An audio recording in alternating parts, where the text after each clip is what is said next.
Even the U.S. Navy isn't certain what is going on. The Navy did just confirm that it is drafting new guidelines for personnel to report encounters with, quote, unidentified aircraft.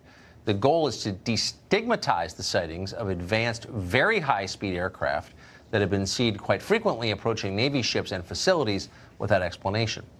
The Navy issued a statement that said, in part, this, quote, there have been a number of reports of unauthorized and/or unidentified aircraft entering various military control ranges and designated airspace in recent years. For safety and security concerns, the Navy and the U.S. Air Force take these reports very seriously and investigate each and every report. As part of this effort, the Navy is updating and formalizing the process by which reports of any such suspected incursions can be made to the cognizant authorities, unquote. Chris Mellon is a former Pentagon intelligence official. He's closely involved in the History Channel's upcoming 6-part series, Unidentified, Inside America's UFO Investigation. He joins us tonight. Chris, thanks very much for coming on. So we've gone in a pretty short period of time from the U.S. military not really acknowledging that there is such a thing to them acknowledging that these sightings are so frequent they need a formal process for reporting them. What's changed? Yes, thank you, Tucker. It's an extraordinary turnaround, and it's really the result of an interaction between Congress and the Navy.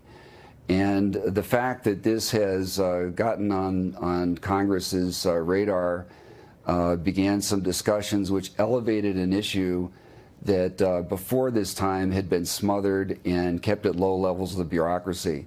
So now you have more senior policymaking officials hearing in some cases firsthand from the aviators involved and other personnel.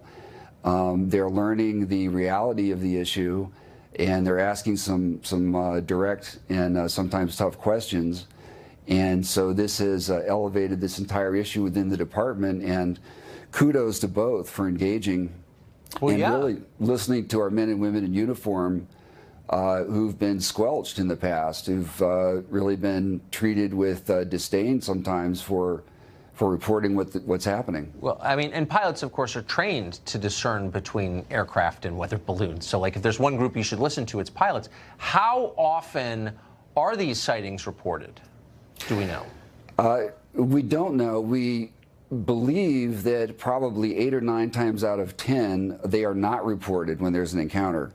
We know from numerous debriefings and interviews that individuals in squadrons, when they bring a story forward, they're the only individual in their squadron usually who's willing to do so or have that discussion. We see the same thing among commercial airline pilots.